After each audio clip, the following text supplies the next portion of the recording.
night. I know it's Valentine, the morning works look fine. You know the jockeys, brothers are a friend of mine. And just a minute, boys, I got the feedbox noise. It says the great-grandfather was equipoised. I told you, Paul Revere, now this is no bump steer. It's from a handicapper that's real sincere. I'm picking Valentine, cause on the morning line, the guy's got him figured at 5 to 9. So make it F10, he wins it by a half. According to this here in the telegram. F10. Paul Revere, I got the horse right here.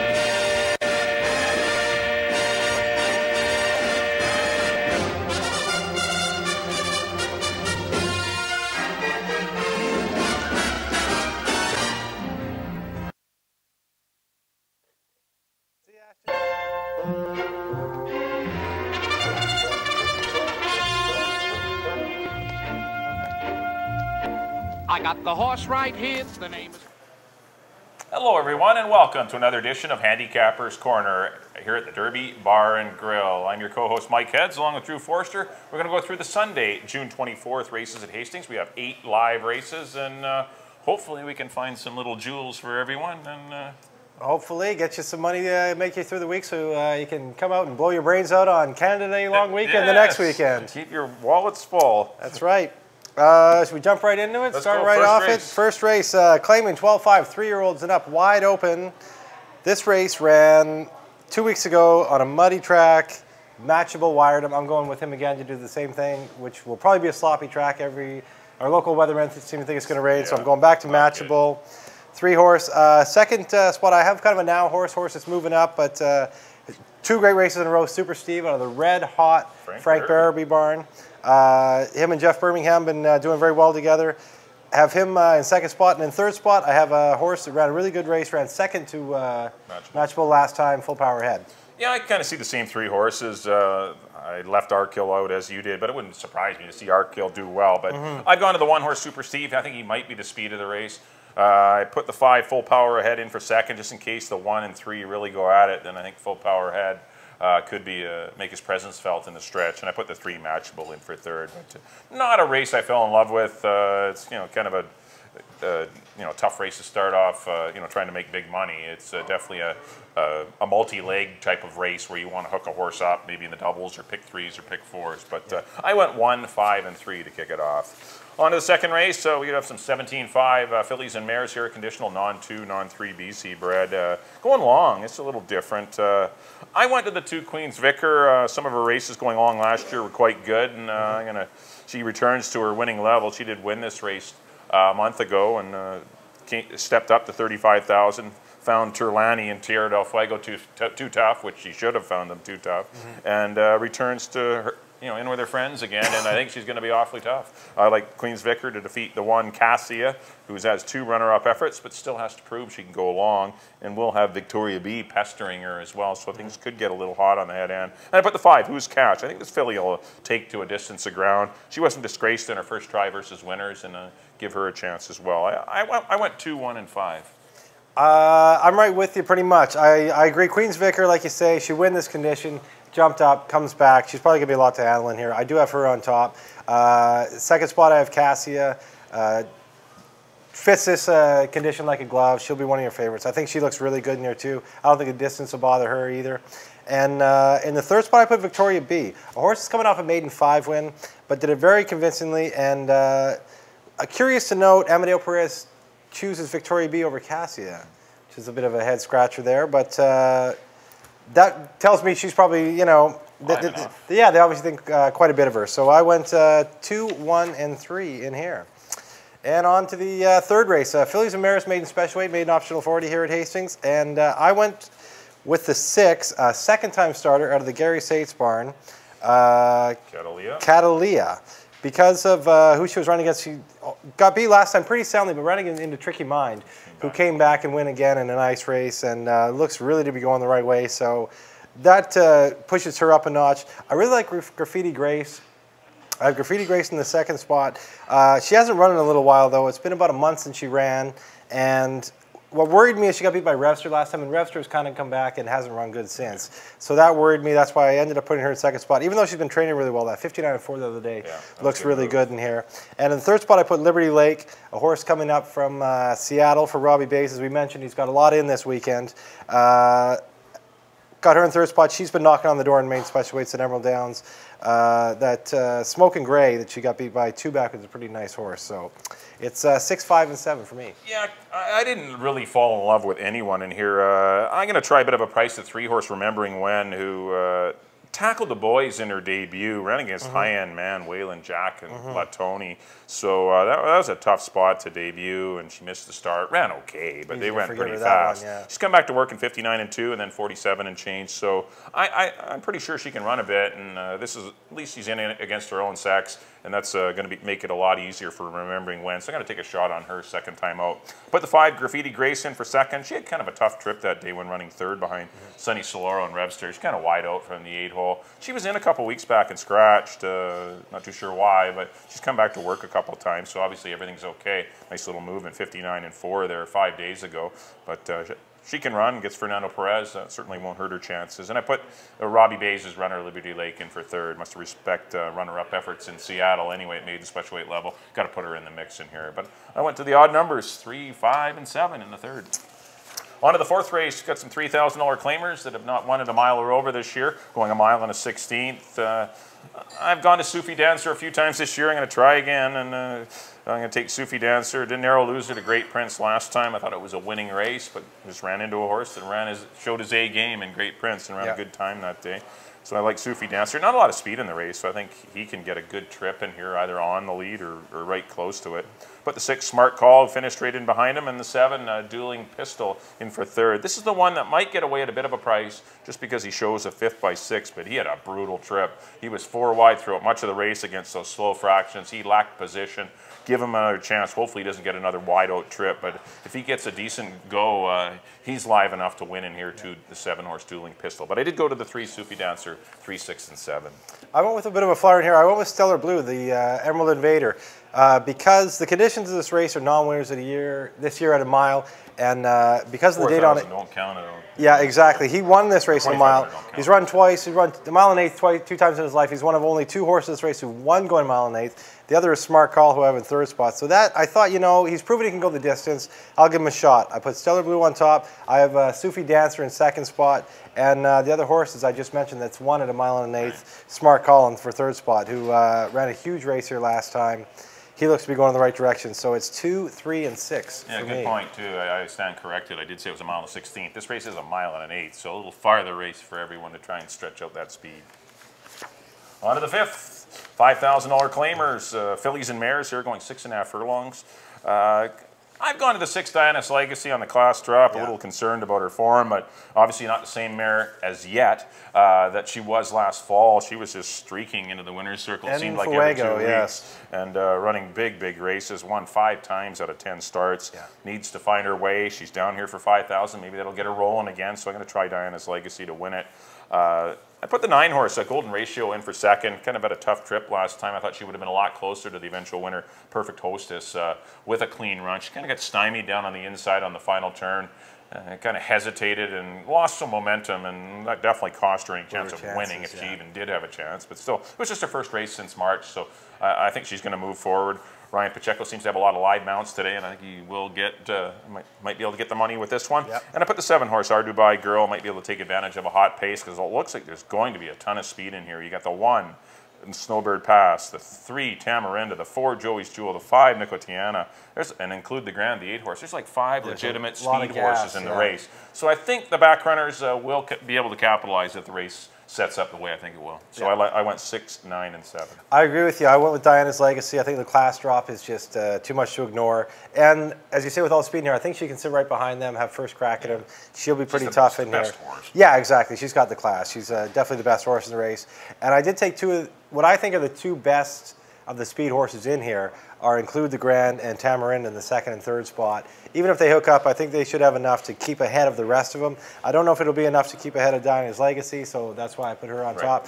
But I have Include the Grand in 2nd, and Tamarinda, who just won for 3,000 on a sloppy track last out. She could be going in the right direction too, getting some momentum going her way.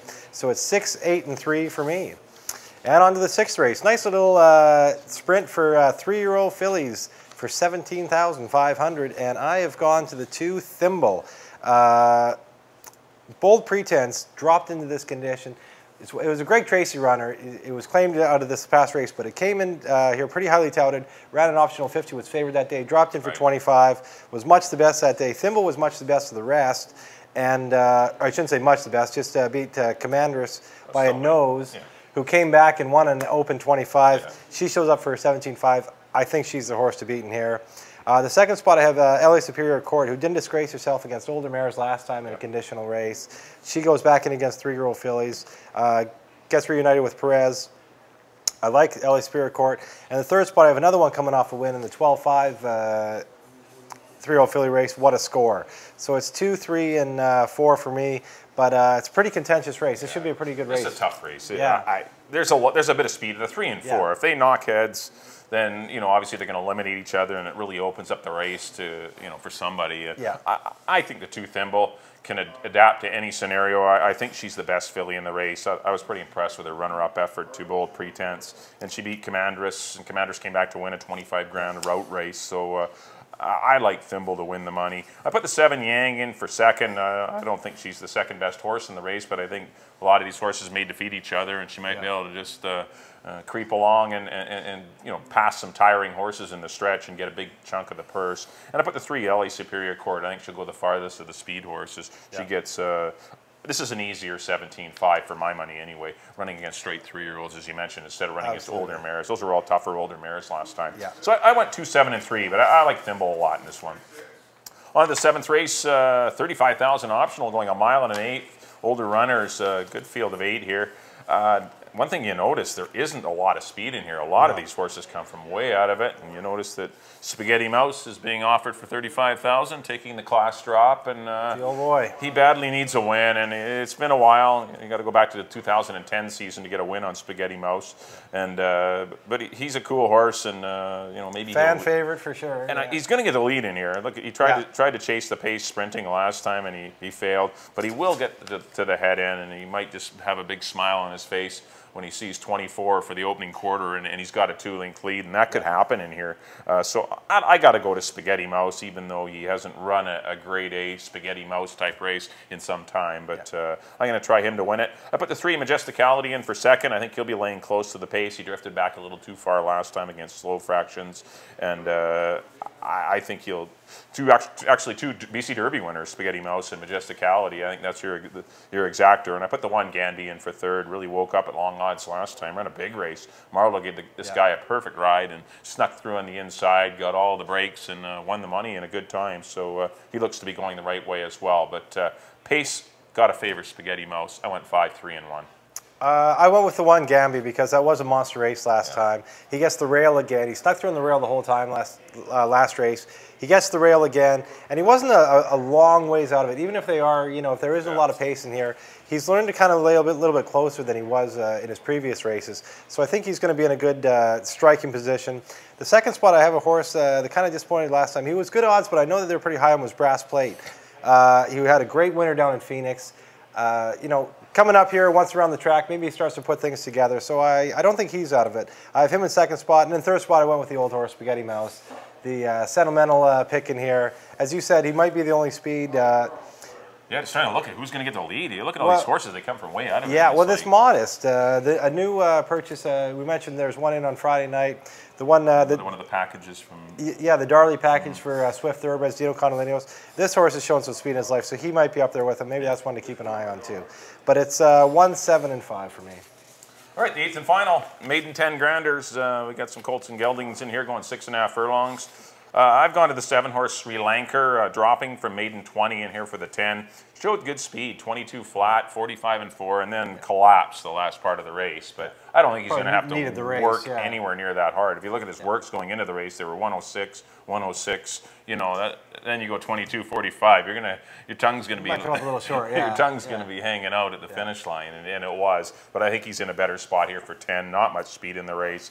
I think he can get the lead. get a little more relaxed, and I don't think he'll need to work anywhere near that hard, and he'll be a little fitter as well. Put the 4-horse Tame the Tiger in for second. He's dropping from 20 as well. Disappointed as one of the choices going long last time. Maybe he just doesn't want to route. It seems like a horse that would, but maybe he's just a sprinter, and if he can get back to the form where he showed he was third behind Timberon and El Capone at the maiden special weight level, then he's going to have a big chance. And I put the 3, another class dropper, Muzzle Print, in for third.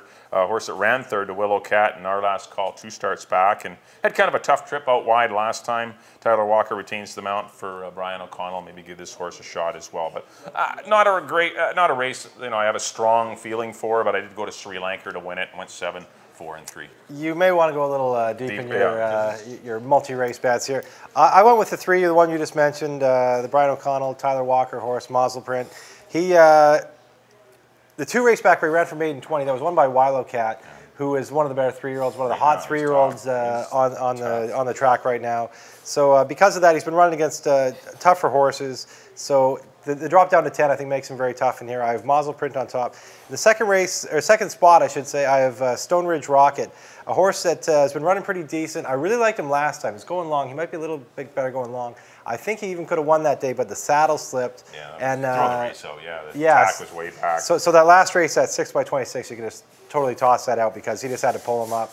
He, just crossed that off the form. He had no chance in that one. And I do have Tame the Tiger in the 3rd spot. Another one that totally fits in here, just dropping down a little bit for Barb Heads. So it's 3, 2, and 4 for me. Well, there you have it. There's our Sunday, June 24 selections, or our analysis anyway. Up next on screen will be a recap of all of our selections. There you Here are my picks. I'm up first in the first race. I went to the 1, Super Steve. Hopefully continues to be super. 1, 5, and 3. In the second race, I went to the 2, Queen's Vicar. 2, 1, 5. In the third race, I went to the 3, Remembering When. I went 3, 5, and 7. In the fourth race, number 3 again, Sufi Dancer. I went 3, 6, and 7. In the fifth race, the class dropping number 6, Diana's Legacy. I went 6, 9, and 7. Sixth race to number 2, Thimble. 2, 7, 3. In the seventh race, went to the 5, the richest BC bred on record, Spaghetti Mouse. Went 5, 3, and 1. And in the 8th race, went to the 7, Sri Lanka, 7, 4, and 3. And now I'm up. There we go. In the first race, I went to the 3, Matchable to repeat with the 1 and 5. In the second race, I agree with Mike. I went to number 2, Queen's Vicar over the 1 and 3. The third race, I went with a bit of a shot, Catalia over the 6 over the 5 and 7. In the fourth race, I went with the 2, Stellar Blue over the 3 and 6. In the fifth race, again, I agree with Mike, number 6, Diana's Legacy over the 8 and 3. In the sixth race, number 2, Thimble over the 3 and 4. In the feature, I went with number 1, Gamby over the 7 and 5. And in the last, I went with the 3, Muzzle Print over the 2 and 4. Well, there you have our Sunday analysis and selections for the Hastings Racecourse programs on Sunday, June the 24th. Wish everyone lots of luck. Don't forget Princeton Racing on Friday the 29th. We have 3 days of racing here at Hastings on June 30th, July 1st, and the holiday Monday, July the 2nd. The return of Mario Gutierrez. And the return of Mario Gutierrez next week Monday. So come on out. Hopefully you can come out on all 3 days here at Hastings, or come out to the Derby Bar and Grill here and watch it live on the big screens they have here. But lots of luck in your wagers. And the tasty food and the nice waitresses. Don't forget the food. Yes, great staff. All right, thanks for tuning in to Handicappers Corner. Good luck. We'll see you next week. Here in the telegram, epitaph. I got the horse. Right.